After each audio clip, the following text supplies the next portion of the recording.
I do not believe that any of us have dreams that were not given to us for the purpose of accomplishing those particular dreams. And I want to share something with you that has changed my life. I started out, as was indicated by Jack, it's very humble beginnings. I don't know what that dream is that you have. I don't care how far-fetched it might appear to be. I don't care how disappointing it might have been as you've been working toward that dream. But here's what I know, that dream that you're holding in your mind, that it's possible. Let's say that together, please. Say, it's possible. See, sometimes we can't say, I can do that. But what we can say, that it's possible that I can have my dream as we run toward it, as we work on it day in and day out. No one, ladies and gentlemen, could have convinced me when I started out just over 6 years ago working on my dream. And I want you to think about whatever your dream is, because I was willing to take a chance, and most people won't do that. Most of the people that you talk to try and bring them into the business, these are not risk takers. Most people have done all that they're ever going to do. They raise a family, they earn a living, and then they die. But people who are running toward their dreams, life has a special kind of meaning.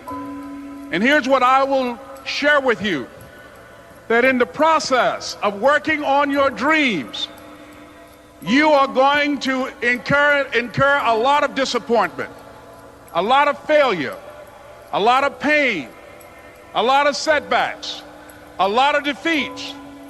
But in the process of doing that, you will discover some things about yourself that you don't know right now. What you will realize is that you have greatness within you. What you'll realize is that you're more powerful than you can ever begin to imagine. What you will realize is that you are greater than your circumstances, that you don't have to go through life being a victim. As Jack indicated, I was born in Miami, Florida, in an area called Liberty City, in an abandoned building on a hard linoleum floor with my twin brother. We were 6 weeks of age. We were adopted. When I was in 5th grade, I was identified as EMR, labeled educable, mentally retarded, put back from the 5th grade into the 4th grade, and stayed in that category until I got out of high school. I don't have any college training, but I met a high school teacher who one day changed my life. I was waiting on another student, and when he came in, he said to me, young man, go to the board and write what I'm about to tell you. And I said, I can't do that, sir. He said, why not? I said, I'm not one of your students. He said, it doesn't matter, follow my directions now. I said, I can't do that, sir. He said, why not? I said, because I'm educable, mentally retarded. And he came from behind his desk and he looked at me. He said, don't ever say that again. Someone's opinion of you does not have to become your reality.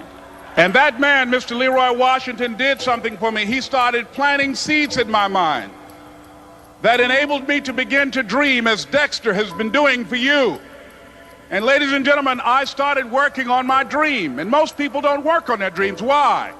For many years I didn't. One is because of fear. The fear of failure. What if things don't work out? And the fear of success. What if they do and I can't handle it? The other thing is that most people, ladies and gentlemen, they get comfortable. They stop growing. They stop working on themselves. They stop stretching. They stop pushing themselves. And they end up becoming very cynical about life, and they throw in the towel on themselves and on their families and on their dreams. And the other thing is that most people don't feel worthy. What I'm doing now, I could have been doing years ago.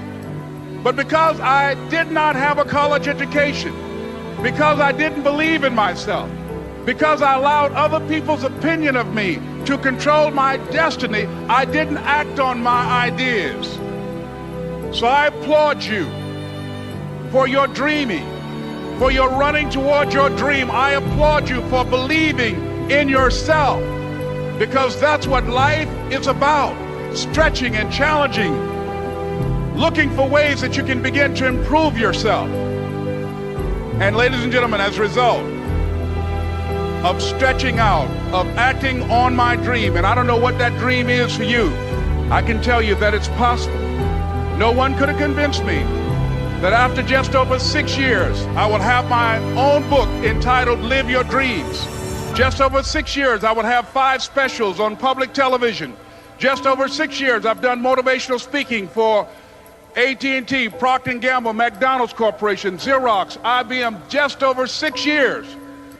I will now have my own talk show that will premiere on Monday, Labor Day. I'm saying to you, your dream is possible. Your dream is possible. But not only is it important that you believe and begin to know that it's possible for you to live your dream as you run toward it, but I've done something that I want to share with you called Choosing Your Future. In fact, I've developed a set of tapes talking about how to begin to create your own reality by choosing your future. And not only is it important for you to know it's possible for you to choose your future, but it's necessary that you work on yourself, that you develop yourself. It's necessary that you get the energy drainers out of your life, people who don't want anything, people who are not striving, people who are not challenging themselves, people who aren't growing, people who have stopped dreaming. It's necessary that you align yourself with people and attract people into your business who are hungry, people who are unstoppable and unreasonable, people who are refusing to leave life just as it is and who want more. My mother used to say, birds of a feather flock together. If you run around with losers, you will end up a loser. It's necessary that you get the losers out of your life if you want to live your dream.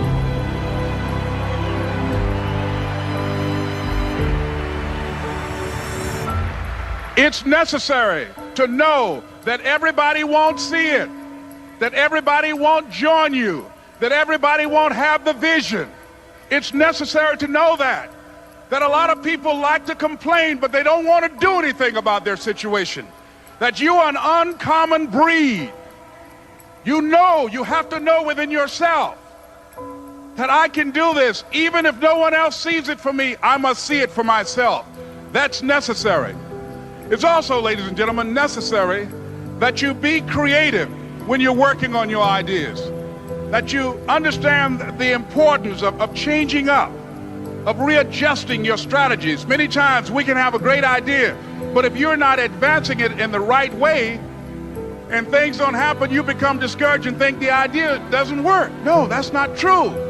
It's necessary that we become creative. I remember when I was in New York walking down the street, and a guy approached me and said, "Hey, mister, can I shine your shoes?" And I said, "No, I'm in a hurry. I don't have time."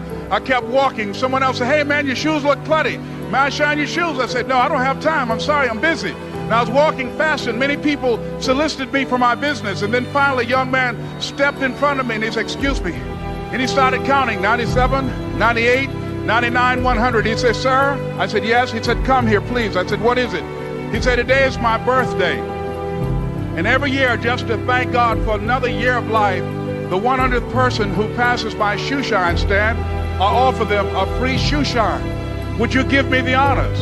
I said, "Why, sure." I got up on the shoe shine stand, George, and I sat there, and he shined my shoes diligently. And when I got down, I looked at them, they were sparkling. And I was walking away, and I said, "Thank you." And I stopped, I said, "Excuse me, but how much do you usually charge?" He said, "Only $2. I said, "I tell you what, today's your birthday. Here's $5, keep the change." He said, "Thank you."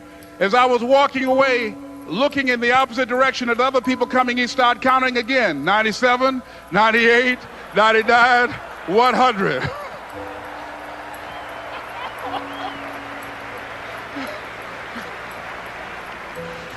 It's necessary that you be flexible, that you are always thinking of how can I improve this better. This is a customer-driven economy. It's necessary for you to always explore various ways in which you can improve the quality of service that you're providing for the people in your organization. I remember something, a major company had talked about the extra value service they were providing for their customers. And the lady who had the news conference summarized it this way.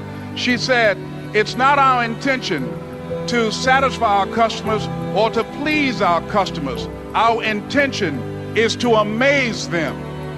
It's necessary, if you're going to compete today, that you look for ways to amaze your customers by being one of those individuals that keep your commitments, that keep your word, that's relentless.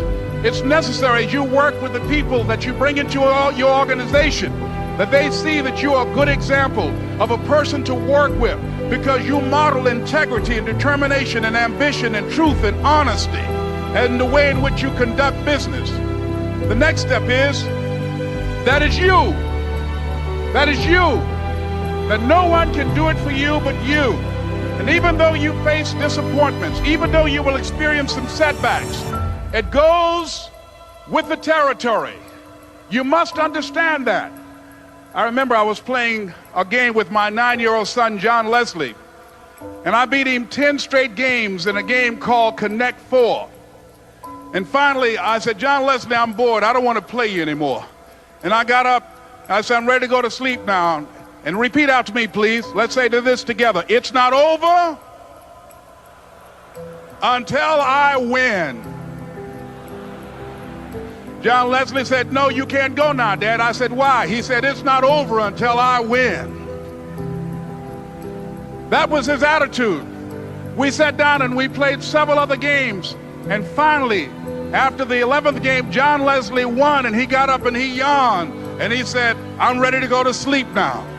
And I'm saying to you, what if all of us took that attitude after we face a rejection and a no, or we have a meeting and no one shows up, or somebody say, "You can count on me," and they don't come through? What if we have that kind of attitude? The car's repossessed. Nobody believes in you. You've lost again and again and again. The lights are cut off, but you're still looking at your dream, reviewing it every day, and say to yourself, "It's not over until I win."